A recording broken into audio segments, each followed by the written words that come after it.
அற்புதமான கதிர்கள். கதிர்வீச்சு நம்மை சுற்றி பல்வேறு வடிவங்களில் இருக்கிறது, தொடர்ச்சியாக இருந்து கொண்டிருக்கிறது. கதிர்வீச்சு பெரும்பாலும் இயற்கையாக சூரியனிலிருந்து கிடைக்கிறது. இந்த கதிர்வீச்சினால் கிடைக்கும் பலன்கள் பற்பல. கதிர்வீச்சு என்றால் என்ன? கதிர்வீச்சு என்பது சூரியனிலிருந்து அலைகளாகவும் துகள்களாகவும் வெளிப்படும் ஆற்றல். இதில் நாம் அறிந்தது கண்களுக்கு தெரியும் வெளிச்சமாகும். இந்த கதிர்வீச்சுகள் அடர்த்தியை பொறுத்து மாறுபடும். குறைந்த அளவு கதிர்வீச்சினால் நாம் ரேடியோ கேட்கவும் செல்போன், மைக்ரோ ஓவன் பயன்பாட்டுக்கும் உதவுகிறது.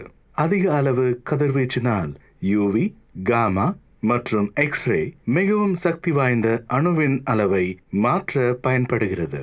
அதே சமயத்தில் மிக அதிகமான கதிர்வீச்சு அபாயகரமானது. அந்த சக்தியை நாம் கட்டுப்படுத்தி அப்படி என்ன பயன்பெறுகிறோம்? நாம் பெரும்பாலும் மருத்துவத்தில் எக்ஸ்ரே எடுப்பதற்கும் உடலில் ஏற்படும் கட்டியை அழிப்பதற்கும் மேலும் பல மருத்துவ பயன்பாட்டிற்கும் உபயோகப்படுத்துகிறோம்.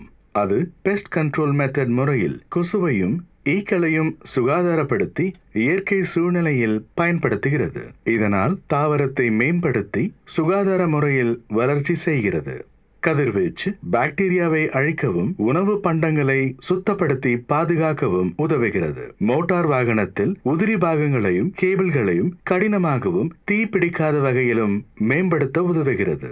கதிர்வீச்சு பல்வேறு நுட்பங்களினால் நம் அன்றாட வாழ்க்கையில் மிகச்சிறந்த வகையில் பயன்படுத்த உதவுகிறது. இதில் மனித வளம், வேளாண்மை, தொழில்துறை மற்றும் இயற்கை வளம் ஆகிய துறைகளில் முக்கிய பங்கு வகிக்கிறது.